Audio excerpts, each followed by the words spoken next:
এটি এমন এক মুহূর্তের কথা যা ইতিহাসের পাতায় চিরকাল থাকবে। আজ আপনি জানতে চলেছেন হযরত ওমর রাদিয়াল্লাহু আনহু কিভাবে নবীজি সাল্লাল্লাহু আলাইহি সাল্লামকে হত্যা করার জন্য গিয়ে ইসলাম ধর্ম গ্রহণ করেছিল। তার এক সময় তীব্র ঘৃণা ইসলাম ধর্মকে শেষ করার জন্য সবকিছু কিভাবে বদলে গেল, কিভাবে ভয়ঙ্কর শত্রু ইসলামকে ধ্বংস করার জন্য বেরিয়ে শেষমেশ নিজেই মুসলমান ধর্ম গ্রহণ। এটি শুধু একটি গল্প নয়, এটি এক ধরনের শিক্ষা।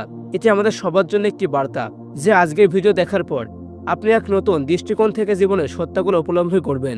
একদিন হযরত ওমর রাদিয়াল্লাহু আনহু ইসলাম ধর্মকে শেষ করার জন্য এবং নবীজি সাল্লাল্লাহু আলাইহি সাল্লামকে হত্যা করার জন্য নবীজির বাড়ির দিকে রওনা করলেন এবং হযরত ওমর রাদিয়াল্লাহু আনহু একটি তলোয়ার নিয়ে বেরিয়ে পড়লেন এবং পথ চলতে চলতে হযরত ওমর রাদিয়াল্লাহু আনহুর বন্ধুর সাথে দেখা হলো। আব্দুল্লাহ ওমর রাদিয়াল্লাহু আনহুর সামনে এসে দাঁড়িয়ে পড়লেন এবং বললেন, হে ওমর, তুমি তলোয়ার হাতে করে কোথায় যাচ্ছ? এই কথা শুনে হযরত ওমর রাদিয়াল্লাহু আনহু রাগী কণ্ঠে বললেন, আমি মুহাম্মদের মাথা কাটতে যাচ্ছি, আমি মুহাম্মদকে হত্যা করতে যাচ্ছি। তার নতুন ধর্ম ইসলাম আমার সহ্য হচ্ছে না। এদিকে ওমর রাদিয়াল্লাহু আনহু এর বন্ধু আব্দুল্লাহ নিজেও ইসলাম ধর্ম গ্রহণ করেছে। এরপর আব্দুল্লাহ বললেন, হে ওমর, তুমি কি নিজের পরিবারের খবর রাখো? তুমি মুহাম্মদকে হত্যা করার জন্য যাচ্ছ, কিন্তু তুমি কি জানো তোমার আপন বোন এবং বোন জামাই ইতিমধ্যে ইসলাম ধর্ম গ্রহণ করেছে? এই কথা শোনার পর হযরত ওমর রাদিয়াল্লাহু আনহুর রাগ আরো বেড়ে গেল। এরপর আব্দুল্লাহকে ওমর রাদিয়াল্লাহু আনহু বললেন, তোমার কথা যদি মিথ্যা হয় তাহলে তোমাকে কিন্তু আমি রেহাই দিব না। এরপর আব্দুল্লাহ বললেন, আমি মিথ্যা কথা বলছি না, আমার কথা বিশ্বাস না হলে তুমি বাড়ি গিয়ে দেখে আসো। এরপর হযরত ওমর রাদিয়াল্লাহু আনহু আর দেরি করলেন না। ওমর রাদিয়াল্লাহু আনহু নবীজিকে হত্যা করার জন্য না গিয়ে তার বোন জামাইয়ের বাড়ির দিকে রওনা করলেন এবং কিছুক্ষণ যাওয়ার পর ওমর রাদিয়াল্লাহু আনহু তার বোন জামাইয়ের বাড়ি পৌঁছে গেলেন এবং তিনি কোরআনের কিছু আয়াত শুনতে পেলেন। হযরত ওমর রাদিয়াল্লাহু আনহু কিছুক্ষণ ঘরের বাইরে দাঁড়িয়ে কোরআন তেলাওয়াত শুনতে লাগলো। এরপর হযরত ওমর রাদিয়াল্লাহু আনহু ঘরের ভেতরে প্রবেশ করলেন। ওমরকে দেখে ওমর রাদিয়াল্লাহু আনহু এর বোন কোরআনের আয়াতগুলো লুকিয়ে ফেললো। এরপর হযরত ওমর রাদিয়াল্লাহু আনহু রাগে কণ্ঠে বলল, আমি শুনেছি তোমরা নাকি ইসলাম ধর্ম গ্রহণ করেছো, এই কথা কি সত্য? এই কথা শুনে তারা দাঁড়িয়ে রইল, কোনো কথা বললেন না। এরপর ওমর রাদিয়াল্লাহু আনহু আবারও বলল, আমি জানতে চাই তোমরা কি সত্যি সত্যি ইসলাম ধর্ম গ্রহণ করেছো? আমাকে সত্যি কথা বলো। এবার ওমর রাদিয়াল্লাহু আনহুর বোন ফাতেমা বললেন, হ্যাঁ, আমরা ইসলাম ধর্ম গ্রহণ করেছি।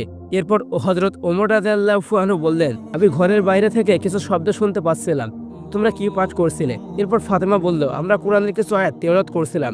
এই কথা শুনে হযরত ওমর রাদিয়াল্লাহু আনহু বললেন, আমি শুনতে চাই, আমাকে পড়ে শোনাও। এরপর ফাতেমা এবং সাইদ বলল, তুমি যদি কোরআনের আয়াত তেলাওয়াত করা শুনতে চাও এবং পাক পবিত্র হয়ে আসো, কারণ কোরআন হলো আল্লাহর বাণী, এটা অপবিত্র অবস্থায় না ধরাই উত্তম। এরপর হযরত ওমর রাদিয়াল্লাহু আনহু গোসল করে পবিত্র হয়ে আসলেন এবং ফাতেমা এবং সাইদ রাদিয়াল্লাহু আনহু পবিত্র কোরআন থেকে সূরা তোহা তেলাওয়াত করে ওমর রাদিয়াল্লাহু আনহুকে শোনালেন। হযরত ওমর রাদিয়াল্লাহু আনহু কোরআন তেলাওয়াত শুনে অবাক হয়ে গেলেন এবং তিনি মনে মনে ভাবতে লাগলেন, এই কোরআন কোনো মানুষের সৃষ্টি হতে পারে না, এটা নিঃসন্দেহে আল্লাহর পক্ষ থেকে এসেছে। এরপর তিনি দেরি না করে দ্রুত নবীজি সাল্লাল্লাহু আলাইহি সাল্লামের দরবারে যাওয়ার জন্য রওনা করলেন। এদিকে নবীজি সাল্লাল্লাহু আলাইহি সাল্লাম সাহাবারা খবর পেলেন ওমর রাদিয়াল্লাহু আনহু তাদের দিকে তলোয়ার হাতে এগিয়ে আসছে। এরপর সাহাবাদের মধ্যে থেকে কয়েকজন বলল, ইয়া রাসূলুল্লাহ, আপনি শুধু আমাদেরকে আদেশ করুন, ওমর যতই শক্তিশালী হোক না কেন আজকে আমাদের কাছ থেকে জীবিত ফিরে যেতে পারবে না। এরপর হযরত আবু বকর সিদ্দিক রাদিয়াল্লাহু আনহু বললেন, ইয়া রাসূলুল্লাহ, আমি এখনো জীবিত রয়েছি, যতক্ষণ পর্যন্ত আমি বেঁচে রয়েছি ততক্ষণ পর্যন্ত ওমর আপনার কোনো ক্ষতি করতে পারবে না। এ সকল কথা শুনে নবীজি সাল্লাল্লাহু আলাইহি সাল্লাম বললেন, তোমরা সকলে ধৈর্য ধারণ করো, আগে ওমর আসুক। এর কিছু সময় পর হযরত ওমর রাদিয়াল্লাহু আনহু হাতে তলোয়ার হাতে নিয়ে নবীজি সাল্লাল্লাহু আলাইহি সাল্লামের দরবারে এসে পৌঁছালেন। এদিকে সকল সাহাবারা মনে মনে ভাবতে লাগলো, যদি ওমর নবীজির কোনো ক্ষতি করে তাহলে ওমর আজাদ জীবিত ফিরে যেতে পারবে না। এদিকে নবীজি সাল্লাল্লাহু আলাইহি সাল্লাম ওমর রাদিয়াল্লাহু আনহুর কাছে গিয়ে এসে বললেন, তুমি কোন উদ্দেশ্য নিয়ে আমার কাছে এসেছো? নবীজি সাল্লাল্লাহু আলাইহি সাল্লামের এই কথা শোনার পর ওমর রাদিয়াল্লাহু আনহুর হাত থেকে তলোয়ারটি মাটিতে পড়ে যায় এবং ওমর রাদিয়াল্লাহু আনহু নবীজির মায়াবী চেহারার দিকে তাকিয়ে রইল। মুহূর্তের মধ্যেই তার মনের ভিতরে এক প্রশান্তি অনুভব হলো। এরপর ওমর বললেন, ইয়া রাসূলুল্লাহ, আমাকে এখন আপনি কালিমা পড়িয়ে মুসলমান বানিয়ে দিন। ওমর রাদিয়াল্লাহু আনহু এর মুখ থেকে এমন কথা শুনে সাহাবারা অবাক হয়ে গেলেন এবং সবাই আনন্দে তাকবীর দিতে লাগলেন এবং সবাই বললেন, আল্লাহু আকবার। এদিকে নবীজি সাল্লাল্লাহু আলাইহি সাল্লাম অনেক খুশি হলেন। ওমর রাদিয়াল্লাহু আনহুর ইসলাম ধর্ম গ্রহণ দেখে সাহাবীদের মধ্যে আরো সাহস বেড়ে গেল এবং সকল সাহাবীরা প্রকাশ্যে আল্লাহ তাআলার নাম ঘোষণা করতে লাগলো। ওমর রাদিয়াল্লাহু আনহুর ইসলাম ধর্মের খবর যখন আবু জেহেল জানতে পারলো তখন আবু জেহেল প্রচন্ড রেগে গেল। তখন ওমর রাদিয়াল্লাহু আনহু আবু জেহেলের কাছে এসে বলল, তুমি কি জানতে পেরেছো আমি ইসলাম ধর্ম গ্রহণ করেছি? এই কথা শুনে আবু জেহেল চুপ করে রইল, কোনো কথা বললেন না। ওমর রাদিয়াল্লাহু আনহু আবারও বলল, হে আবু জেহেল, তুমি কি জানো আমি এখন মুসলমান? এবারও আবু জেহেল কোনো কথা বলল না, কারণ আবু জাহেল জানতো ওমর রাদিয়াল্লাহু আনহুর বিরুদ্ধে যাওয়ার মতো মক্কার কারো কোনো ক্ষমতা নেই। এর পরের দিন হযরত ওমর রাদিয়াল্লাহু আনহু এবং সকল সাহাবারা কাবা শরীফের সামনে আজান দিলেন এবং সবাই মিলে নামাজ আদায় করলেন। এটি ছিল ইসলামের একটি অলৌকিক ঘটনা, কারণ তখন সাহাবীদের মধ্যে কেউ প্রকাশ্যে নামাজ আদায় করার সাহস পেত না। এই ঘটনা সম্পূর্ণ মদিনাবাসীকে অবাক করে দিয়েছিল। তারা কখনোই মুসলিমদের এমন দৃশ্য দেখেনি। এর পরের দিন একজন কাফের আবু জাহেলের কাছে এসে সমস্ত ঘটনা খুলে বলল এবং বলল, হে আবু জাহেল, আপনি কি শুনেছেন ওমর রাদিয়াল্লাহু আনহু এবং সমস্ত মুসলিমদের নিয়ে প্রকাশ্যে কাবা শরীফের সামনে নামাজ আদায় করেছে? এই কথা শুনে আবু জাহেল আরো রাগান্বিত হয়ে উঠলেন, কিন্তু ওমর রাদিয়াল্লাহু আনহু এর বিরুদ্ধে যাওয়ার মতো কোনো সাহস পেলেন না। এখন আবু জাহেল জানতো যিনি এখন মুসলিমদের নেতা তিনি আর কেউ নয়, তিনি হলেন হযরত ওমর রাদিয়াল্লাহু আনহু।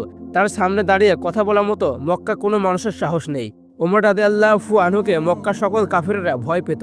একদিন একজন মুসলিম এবং একজন কাফির জমি জায়গার মধ্যে ঝামেলা হওয়ার কারণে তারা নবীজি সাল্লাল্লাহু আলাইহি সাল্লামের কাছে বিচারের জন্য আসলেন। এরপর নবীজি সাল্লাল্লাহু আলাইহি সাল্লাম বিচার করলেন এবং ইহুদির প্যানে রায় ফেললেন। সমস্ত কাগজ সমস্ত প্রমাণ ইহুদির দিকেই ছিল, কিন্তু মুসলিম ব্যক্তিটি নবীজি সাল্লাল্লাহু আলাইহি সাল্লামের বিচার মেনে নিতে পারলেন না। সেই মুসলিম ব্যক্তিটি মনে মনে ভাবছিল তিনি মুসলিম হওয়ার কারণে নবীজি সাল্লাল্লাহু আলাইহি সাল্লাম তার দিকেই রায় দিবেন। এরপর মুসলিম ব্যক্তিটি হযরত আবু বকর সিদ্দিক রাদিয়াল্লাহু আনহুর কাছে গেলেন। হে আবু বকর, আমি এবং একজন ইহুদির মধ্যে কিছু জমি জায়গা নিয়ে ঝামেলা চলছিল। আমরা ন্যায় বিচার পাওয়ার জন্য নবীজি সাল্লাল্লাহু আলাইহি সাল্লামের দরবারে গিয়েছিলাম, কিন্তু নবীজি ইহুদির প্যানে রায় দিয়েছে। কিন্তু আমি মুসলমান হওয়া সত্ত্বেও নবীজি সাল্লাল্লাহু আলাইহি সাল্লাম আমার দিকে রায় দেয়নি। এখন আপনি কি আমার জন্য কোনো কিছু করতে পারবেন? তখন হযরত আবু বকর সিদ্দিক রাদিয়াল্লাহু আনহু রাগী কণ্ঠে বললেন, নবীজি সাল্লাল্লাহু আলাইহি সাল্লামের বিচারের ওপর আর কোনো বিচার হবে না, তার বিচারই চূড়ান্ত, তুমি এখন ঘরে ফিরে যাও। এই কথা শোনার পরও মুসলিম ব্যক্তিটি সন্তুষ্ট হলেন না। তাই সেই মুসলিম ব্যক্তিটি মনে মনে ভাবতে লাগলো, আমি এখন হযরত ওমর রাদিয়াল্লাহু আনহুর কাছে যাব এবং ন্যায় বিচার চাইব। তাই সেই মুসলিম লোকটি ওমর রাদিয়াল্লাহু আনহুর কাছে যাওয়ার জন্য রওনা করলেন। সেই মুসলিম লোকটি হযরত ওমর রাদিয়াল্লাহু আনহুর কাছে এসে বললেন, আমি এবং একজন ইহুদির মধ্যে জমি জায়গা নিয়ে ঝামেলা চলছিল। আমরা ন্যায় বিচার পাওয়ার জন্য নবীজির দরবারে গিয়েছিলাম, কিন্তু নবীজি ইহুদির প্যানে রায় দিয়েছে। এখানে আমি মুসলিম ছিলাম, তাই আমার প্যানে রায় দেওয়া উচিত ছিল না। এখন আপনি কি আমার জন্য কিছু করতে পারবেন? মুসলিম লোকটি এমন কথা শুনে ওমর রাদিয়াল্লাহু আনহু বললেন, আচ্ছা ঠিক আছে, আমি এর বিচার করছি, তুমি অপেক্ষা করো, আমি একটু ঘরের ভেতর থেকে আসছি। এরপর হযরত ওমর রাদিয়াল্লাহু আনহু ঘরের ভেতরে প্রবেশ করলেন এবং ঘরের ভেতর থেকে তার তলোয়ারটা নিয়ে আসলেন এবং হযরত ওমর রাদিয়াল্লাহু আনহু সাথে সাথে মুসলিম ব্যক্তিটির গর্দান মাথা থেকে আলাদা করে ফেললেন। এরপর ওমর রাদিয়াল্লাহু আনহু বলতে লাগলো, কত বড় সাহস তোমার, নবীজি সাল্লাল্লাহু আলাইহি সাল্লামের বিচারে তুমি সন্তুষ্ট নও? নবীজির বিচার করার পরও তুমি আমার কাছে এসেছো? এরপর ওমর রাদিয়াল্লাহু আনহু আবারও বললেন, তোমার বেঁচে থাকার কোনো অধিকার নেই। ওমর রাদিয়াল্লাহু আনহু নবীজি সাল্লাল্লাহু আলাইহি সাল্লামকে এতটাই ভালোবাসতেন যে নবীজির যে কোনো সিদ্ধান্ত আদেশ মেনে নিতেন। নবীজি সাল্লাল্লাহু আলাইহি সাল্লামের কথা মেনে চলার জন্য আল্লাহ তাআলা ওমর রাদিয়াল্লাহু আনহুকে এমন মর্যাদা দান করেছিলেন যে মর্যাদার কারণে সমস্ত মক্কার কাফেররা ওমরকে দেখলে ভয়ে কাঁপত। একদিন হযরত ওমর রাদিয়াল্লাহু আনহু রাস্তা দিয়ে হেঁটে কোথাও যাচ্ছিলেন এবং সেই রাস্তা দিয়ে একজন কাফের মদ খেতে খেতে আসছিল। তখন সেই কাফের ব্যক্তিটি হযরত ওমর রাদিয়াল্লাহু আনহুকে দেখতে পায় এবং সেই কাফের ব্যক্তিটি ভয়ে ভয়ে কাঁপতে লাগলো। সে ভালো করে জানতো হযরত ওমর রাদিয়াল্লাহু আনহু কখনো অন্যায়কে প্রশ্রয় দেয় না। তখন কাফের ব্যক্তিটি মনে মনে আল্লাহর কাছে দোয়া করতে লাগলো, হে আল্লাহ, আপনি আজকে আমাকে ওমরের হাত থেকে রক্ষা করুন। যদি ওমর রাদিয়াল্লাহু আনহু আমাকে মদ খেতে দেখে ফেলে তাহলে আমাকে আজ আর ছাড়বে না। এরপরে কাফের ব্যক্তিটি আবারও বলল, হে আল্লাহ, আমি ওয়াদা করছি আজকে আমি যদি পানে বেঁচে যাই তাহলে কখনো আমি আর মদ খাবো না। এদিকে হযরত ওমর রাদিয়াল্লাহু আনহু ধীরে ধীরে কাফের ব্যক্তিদের কাছে এগিয়ে আসলেন এবং হযরত ওমর রাদিয়াল্লাহু আনহু কাফের ব্যক্তিদের কাছে এসে বললেন, এই বোতলের মধ্যে কি রয়েছে আমি দেখতে চাই, আমাকে দেখাও। ইহুদি ব্যক্তিটি তখন ভয়ে ভয়ে উত্তর দিল, হে ওমর, এই বোতলটির মধ্যে দুধ রয়েছে, এই বোতলটি একটি দুধের বোতল। এই কথা শুনে হযরত ওমর রাদিয়াল্লাহু আনহু বলল, তাহলে আমাকে বোতলে মুখ খুলে দেখাও, আমি দেখতে চাই কি রয়েছে। তখন কাফের লোকটি ভয়ে ভয়ে ভাবতে লাগলো, আমি যদি এখন বোতলের মুখটা খুলি তাহলে সত্য ঘটনা বেরিয়ে আসবে। এরপর সেই কাফির লোকটি কোনো উপায় না পেয়ে বোতলের মুখটা খুলে মাটিতে ঢেলে দিল। কিন্তু অবাক করা ঘটনা হলো, বোতলের মধ্যে থেকে মদ না বেরিয়ে এসে দুধ বের হতে লাগলো। এই দৃশ্য দেখে কাফির লোকটি অবাক হয়ে গেল এবং তার দোষক কান্নায় ভিজে গেল এবং সেই কাফির লোকটি মনে মনে আল্লাহ তাআলার শুকরিয়া আদায় করতে লাগলো। কাফির লোকটি তখন বুঝতে পারলেন আল্লাহ তাআলা তার দোয়া কবুল করেছেন এবং কাফির লোকটি মনে মনে ভাবতে লাগলো, এটা অবশ্যই আল্লাহ তাআলার একটি কুদরত। আরও একদিনের ঘটনা, মক্কায় যখন কাফেরদের অত্যাচার বেড়েই চলেছে তখন নবী সাল্লাল্লাহু আলাইহি ওয়াসাল্লাম সকল সাহাবীদের বললেন, তোমরা মক্কা ছেড়ে মদিনাতে হিজরতে যাও। তাই সকল সাহাবীরা রাতের অন্ধকারে মক্কা ছেড়ে মদিনার দিকে রওনা করলেন যেন মক্কার কাফিররা তাদের কোনো ক্ষতি না করতে পারে। এদিকে হযরত ওমর রাদিয়াল্লাহু আনহু ছিলেন অত্যন্ত সাহসী, তিনি কখনো লোকে লোকে যাওয়ার লোক ছিলেন না। হযরত ওমর রাদিয়াল্লাহু আনহু মক্কা সব কাফেরদের সামনে ঘোষণা দিলেন, হে কাফেররা, তোমাদের সাহস থাকলে আমাকে বাধা দাও, তোমরা যদি তোমাদের স্ত্রীকে বিধবা করতে চাও তাহলে আমাকে বাধা দাও, কেউ যদি তার মা বাবার বুক খালি করতে চাও তাহলে এই ওমরকে বাধা দাও। কিন্তু কাফেরদের মধ্যে কারো সাহস হলো না হযরত ওমর রাদিয়াল্লাহু আনহুর সামনে এসে বাধা দেওয়া। আর এভাবে হযরত ওমর রাদিয়াল্লাহু আনহু প্রকাশ্যে মক্কা থেকে মদিনায় হিজরত করলেন। হযরত ওমর রাদিয়াল্লাহু আনহু ছিলেন মুসলিমদের দ্বিতীয় খলিফা এবং খলিফা হওয়ার সাথে সাথে তিনি অর্ধ পৃথিবীর বাদশা ছিলেন। হযরত ওমর রাদিয়াল্লাহু আনহু বাদশা হওয়া সত্ত্বেও তিনি সাধারণ মানুষের মতো চলাফেরা করতেন। হযরত ওমর রাদিয়াল্লাহু আনহুর শাসনকালে মুসলিমরা নিরাপদ এবং সুস্থভাবে জীবনযাপন করতেন। হযরত ওমর রাদিয়াল্লাহু আনহু ছদ্মবেশে গ্রামের দেখতেন কোথাও কেউ না খেয়ে ক্ষুধার্ত অবস্থায় আছে কিনা। যদি কোনো ক্ষুধার্ত ব্যক্তিকে দেখতেন তাহলে হযরত ওমর রাদিয়াল্লাহু আনহু আটা বা ময়দার বস্তা নিজে মাথায় করে দিয়ে আসতেন। এক রাতে হযরত ওমর রাদিয়াল্লাহু আনহু গরিব মানুষের সাবধানে পথ চলছিলেন। তিনি একটি বাড়ির সামনে গিয়ে দেখলেন কিছু বাচ্চার কান্নার আওয়াজ শোনা যাচ্ছে। বাচ্চারা কেন কান্না করছে এই কথা জানার জন্য হযরত ওমর রাদিয়াল্লাহু আনহু বাড়ির দরজার সামনে গেলেন এবং তিনি দেখলেন ঘরের ভিতরে একজন মা খাবার রান্না করছে এবং বাচ্চাগুলো কান্না করছে। তখন মা তার বাচ্চাদের সান্ত্বনা দিয়ে বলছে, বাবা ধৈর্য ধরো, কিছুক্ষণের মধ্যে তোমাদের খাবার রান্না হয়ে যাবে। এই কথা বলার পর কিছুক্ষণ কেটে গেল কিন্তু কোনো খাবার রান্না এখনো হলো না। এদিকে ওই মায়ের বাচ্চারা ক্ষুধার্ত অবস্থায় কান্না করতে করতে ঘুমিয়ে পড়ল। এই দৃশ্য দেখে হযরত ওমর রাদিয়াল্লাহু আনহু ঘরের ভিতরে প্রবেশ করলেন এবং বললেন, আপনি কি খাবার রান্না করছেন? আপনি এতক্ষণ ধরে খাবার রান্না করছেন কিন্তু বাচ্চারা তো কোনো খাবার পেল না। উত্তরে সেই মহিলা কিছুক্ষণ চুপ করে থাকলেন। হ্যাঁ ভাই, আসলে আমার ঘরে কোনো খাবার নেই। আমার ঘরে কোনো খাবার না থাকার কারণে আমার ছেলেমেয়েরা কান্না করছিল। আমি নিরুপায় হয়ে এই খালি পাতিল রান্না করার উদ্দেশ্যে নাড়াচাড়া করছিলাম যেন আমার ছেলেমেয়েরা খাবার পাওয়ার আশায় ধৈর্য ধারণ করে। আমি শুধু চাচ্ছিলাম আমার ছেলেমেয়েরা কান্না করতে করতে ঘুমিয়ে পড়ুক এবং আমি আরো চাচ্ছিলাম আমার ছেলেমেয়েরা ঘুমানোর কারণে তাদের ক্ষুধা যেন সামান্য হলেও কমে। এই কথা শুনে হযরত ওমর রাদিয়াল্লাহু আনহুর চোখ দিয়ে পানি পড়তে লাগলো। তিনি আর দেরি না করে ঘরে ফিরে আসলেন এবং তিনি এক বস্তা আটা নিয়ে সেই মহিলার বাড়িতে ফিরে আসলেন এবং সেখান থেকে আবারও চলে গেলেন। এরপর সেই মহিলা আটা দিয়ে রুটি তৈরি করলেন এবং তার ছেলেমেয়েকে দেখে খাবার খেতে দিলেন।